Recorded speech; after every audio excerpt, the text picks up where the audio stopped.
Bienvenue sur cette nouvelle vidéo de Marquer le futur. Je suis Pascal Stéphanie, un expert en branding et en image de marque. Et aujourd'hui, on va s'essayer à un nouveau style de vidéo, un style qui me tient à cœur, un style en fait où je me rends compte que je fais ça quasiment tous les jours, où je vais voir un peu les news sur le monde du rebranding, c'est de regarder et puis d'analyser, voire même aussi de critiquer un peu les rebrandings qui se font à gauche et à droite des marques qui nous entourent, certaines connues, d'autres un peu moins connues. Et l'idée est surtout pour nous de pouvoir analyser qu'est-ce qu'on peut trouver pour notre marque et quelles sont les choses qu'on peut trouver pour notre marque. Alors, si ces vidéos te plaisent et que tu y trouves quelque chose de super utile pour ton business et pour ta marque, je peux que t'inviter à nous laisser un pouce bleu et puis à t'abonner à la chaîne.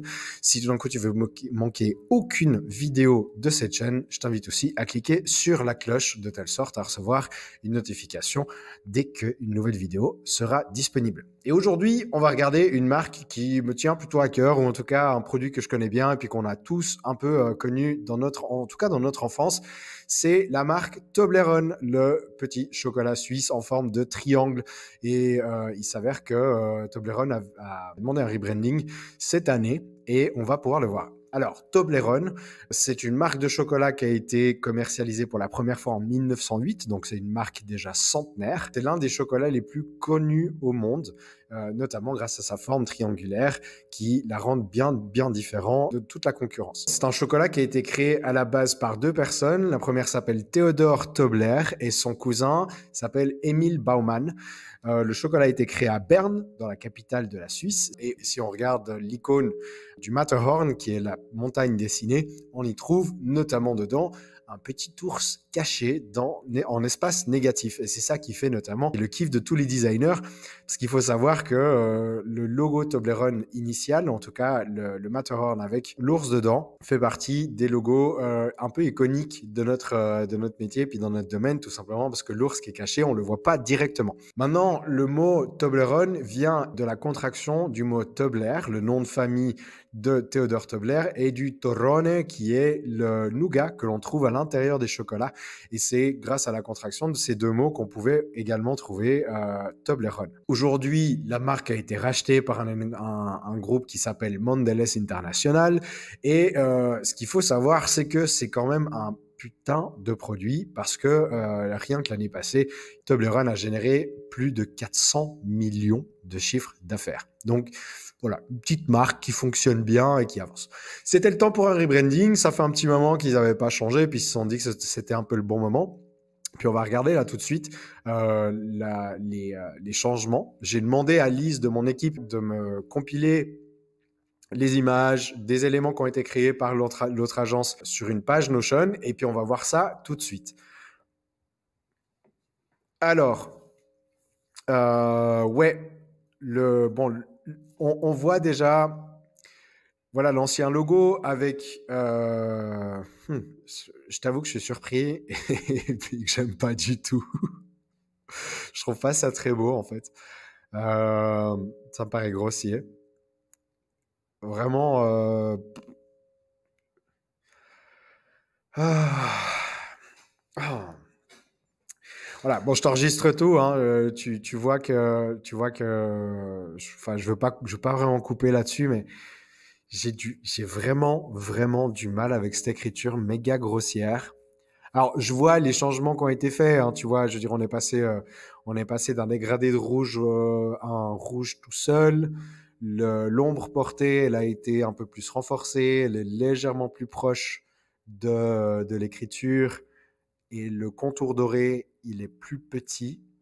Mais alors, cette écriture grossière avec cette police et tout, le haut avec le cercle qui est décentré, le B un peu plus en forme de bulle et tout, histoire que le bas soit plus proéminent.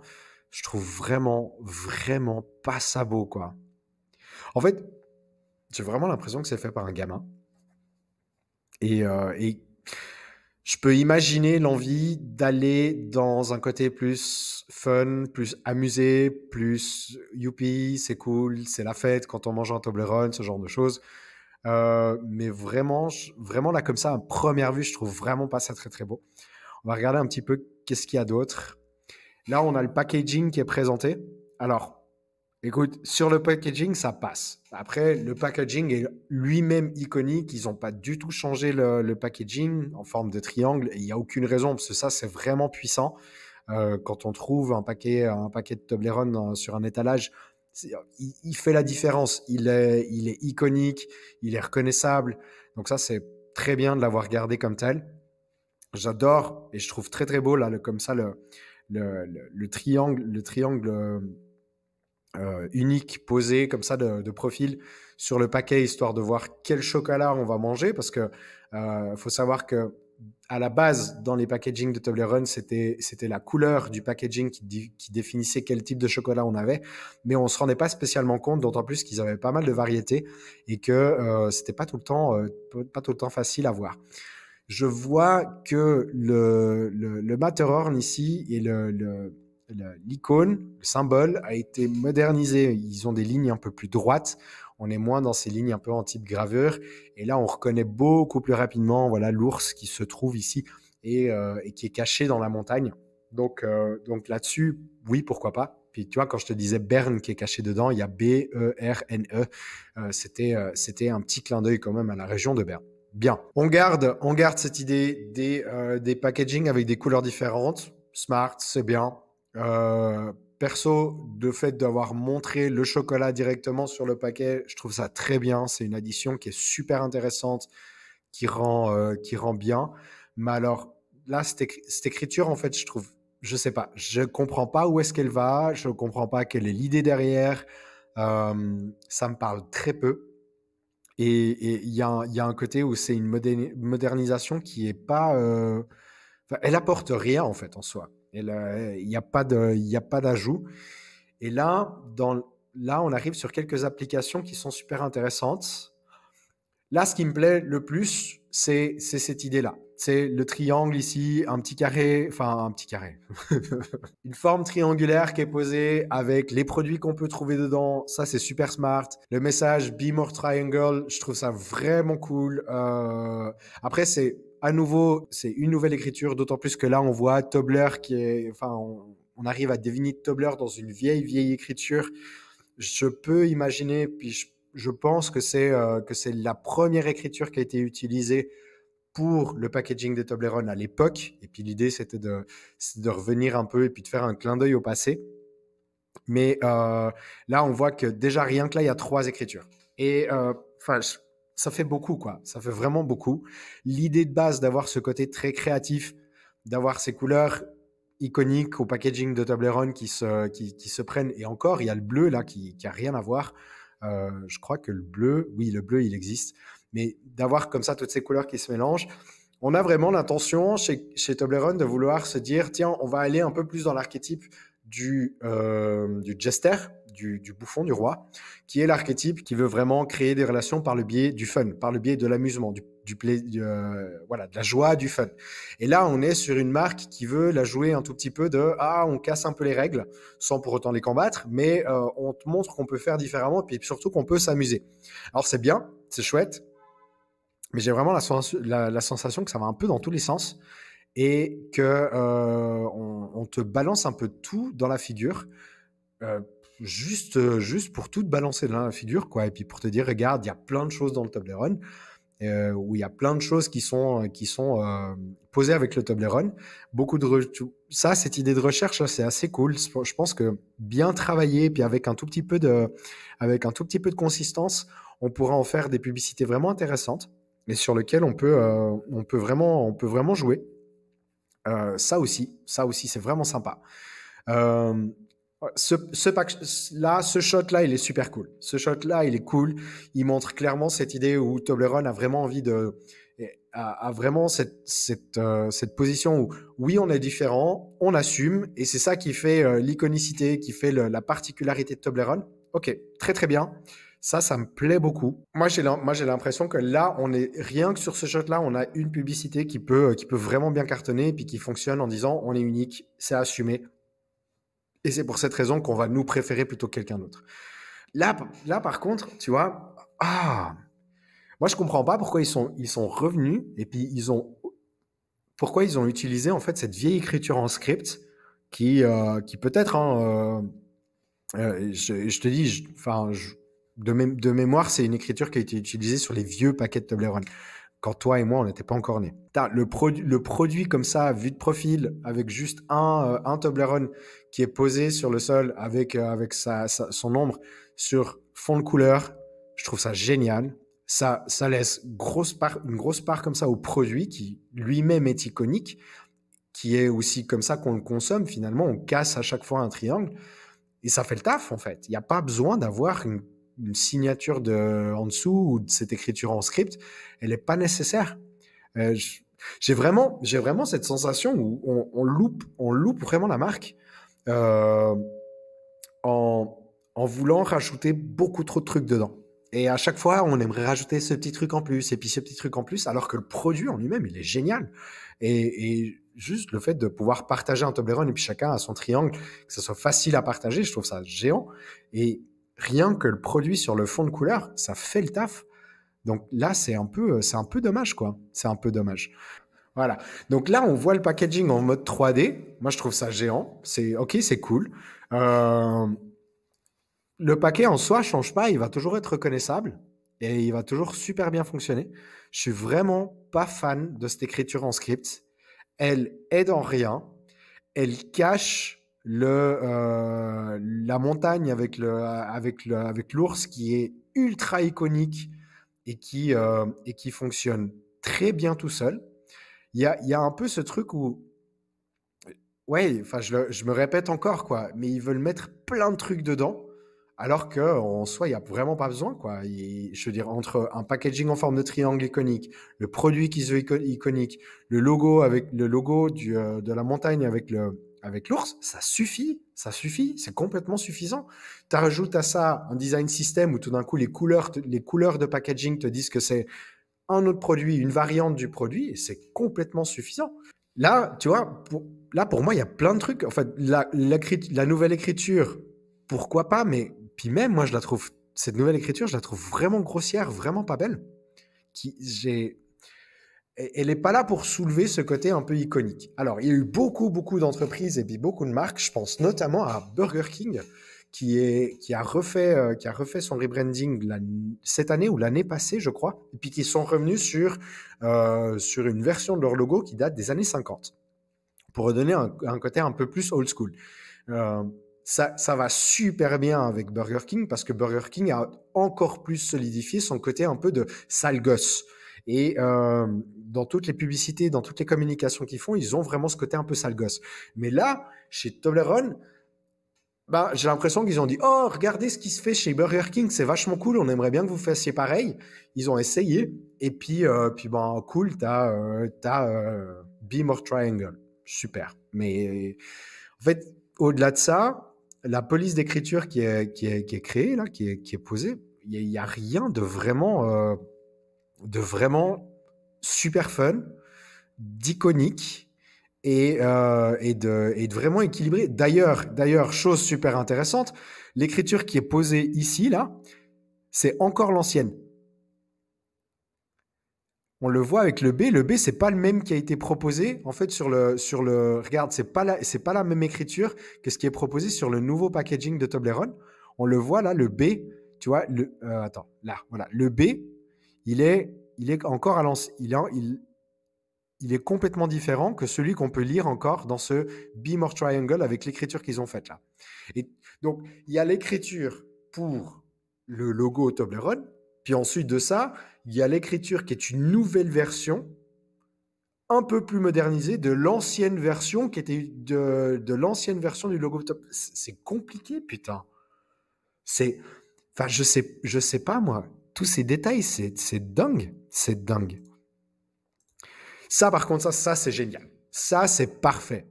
Pour moi, c'est là où Toblerone peut vraiment jouer sur son jeu de créativité et puis sur cette notion où le produit est suffisant.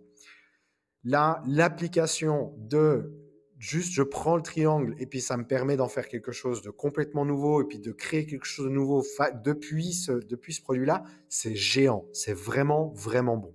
Ok, donc en allant voir un tout petit peu sur le site de Brand New, qui est un site internet où je vais regarder un peu tous les rebrandings, il s'avère que les inspirations sont bien justes. Il s'avère que le nouveau logo Toblerone et puis surtout ce Tobler qu'on voyait sont des inscriptions qui étaient utilisées à l'époque sur les anciens packaging.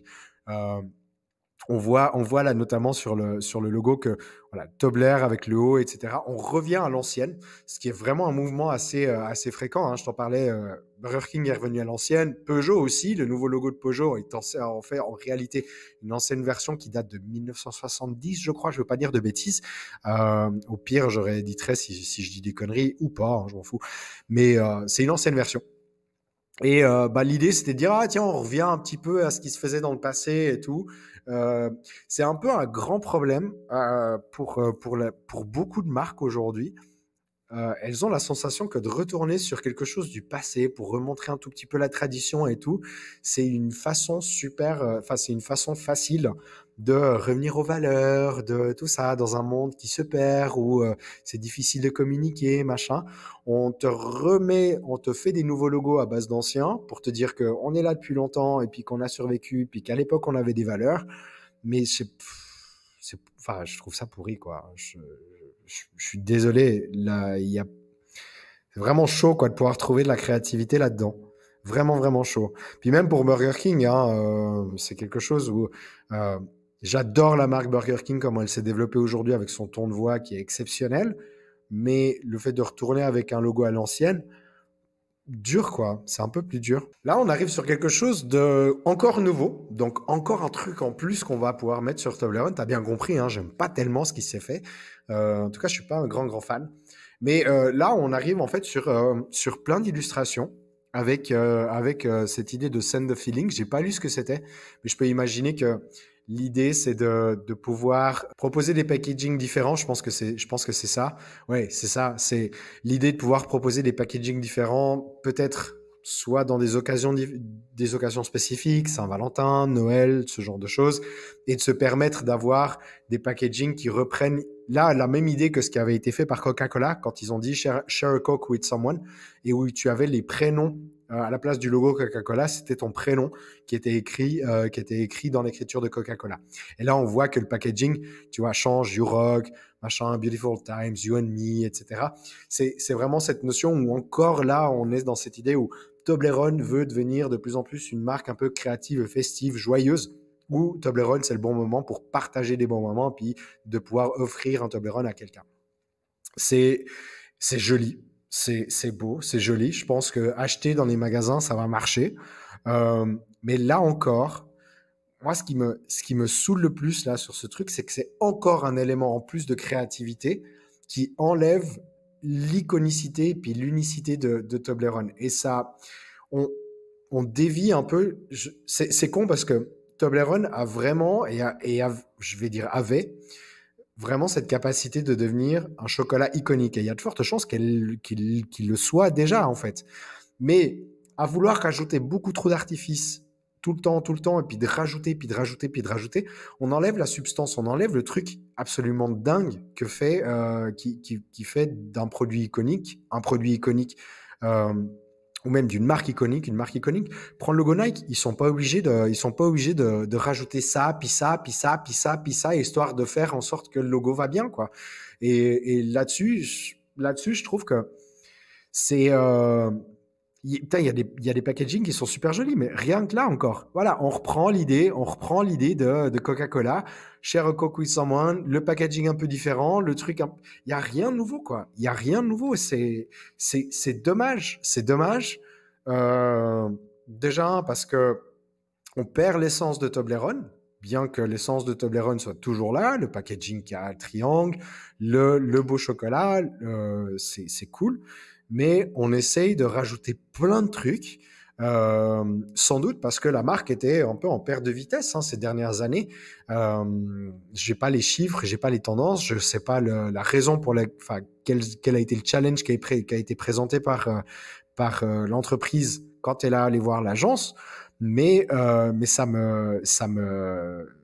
trouve ça dommage, quoi. Je trouve ça vraiment, vraiment dommage. Ça, j'adore. Ça, c'est cool. Voilà. Le produit qui montre la forme de triangle. Alors, après, le pattern, on peut en discuter, mais ça, c'est cool. C'est un superbe travail graphique. Ça donne bien. Il y a des bonnes idées. Le fait de pouvoir noter le triangle tout le temps, c'est beau, c'est chiadé, ça peut vraiment apporter ce côté un peu plus unique, d'autant plus qu'on montre des beaux produits, le chocolat pur, les amandes, etc. Et de montrer ce côté unique, ça c'est super beau. Le miel aussi, ok. Ça aussi, graphiquement, c'est sympa, ça peut s'utiliser, mais j'ai encore cette sensation que ça va dans tous les sens. C'est un peu too much. C'est un peu too much. Ça, du mal à comprendre. Là encore, du mal à comprendre. En fait, j'ai l'impression que ils ont balancé le plat de pâtes contre le mur et puis ils se sont dit, ah tiens, on garde toutes les pâtes qu'on collait au mur, on les garde, tu vois. Et puis, histoire de faire quelque chose qui colle. Franchement, je suis vraiment, vraiment pas convaincu du rebranding complet de Toblerone. Je pense que là, il y a des actes manqués. Je pense que là, il y a vraiment cette notion où l'agence a voulu tout balancer d'un coup, histoire de se dire, on verra qu'est-ce qui colle. Je pense qu'il y a beaucoup, beaucoup, beaucoup de loupés, parce que la marque va dans tous les sens alors qu'il y a absolument pas besoin. Le produit est bon, le packaging est bon. Il y a vraiment un côté unique et singulier chez Toblerone, qui a été dénaturé à mon avis sur cette itération de rebranding et où on a une marque qui, plutôt que de s'appuyer sur ses acquis et plutôt que de renforcer les choses qui la rendaient vraiment puissante et singulière, c'est lancé vers une marque qui essaye plein de choses, qui voulait s'ouvrir au côté un peu plus fun, joyeux, amusant, un peu en dehors des règles et puis des cadrans, mais qui par le coup a perdu de son essence. Très clairement, pour cette première marque, je me suis créé une tier list, tu vois, là j'ai créé la petite tier list pour qu'on puisse suivre un peu toutes les marques qu'on a fait. Très clairement, Toblerone, c'est tir, pas plus. C'est bien, mais pas top, vraiment pas. Il y a des gros manqués, il y a des bonnes idées, il y a des gros manqués quand même. Et je pense sincèrement qu'un rebranding comme celui-ci va amuser sur le très court terme, mais rien n'apporter de stable sur le long terme.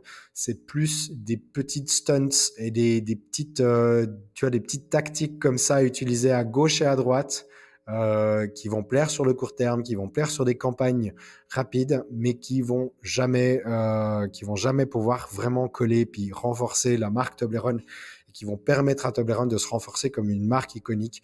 Donc là, très clairement, c'est tiers. Voilà pour cette vidéo. C'est tout pour la première. J'espère que ce format t'a plu. Si c'est le cas, je te remercie déjà pour le temps que tu as passé avec moi à regarder ce rebranding de Toblerone. Si cette vidéo t'a plu, je peux que t'inviter à laisser un pouce bleu. C'est vraiment ce qui nous aide le plus pour le référencement sur YouTube. Ça va te permettre à d'autres personnes comme toi de tomber sur cette vidéo et puis de nous trouver. Donc vraiment cool. N'hésite pas non plus à t'abonner à la chaîne. On a comme objectif de monter bientôt à 1000 abonnés. Là, c'est notre prochain objectif. On avait déjà fait 500. Donc là, on double, on va à 1000. Et aussi, appuie sur la cloche de telle sorte à ce qu'on puisse se voir tout de suite dès qu'on aura sorti une prochaine vidéo. En attendant, je te remercie infiniment pour le temps d'attention que tu m'as accordé. C'est vraiment la ressource la plus précieuse que tu avais. Et comme d'hab, n'oublie pas de marquer le futur. On se revoit très bientôt pour un nouveau rebranding. Ciao.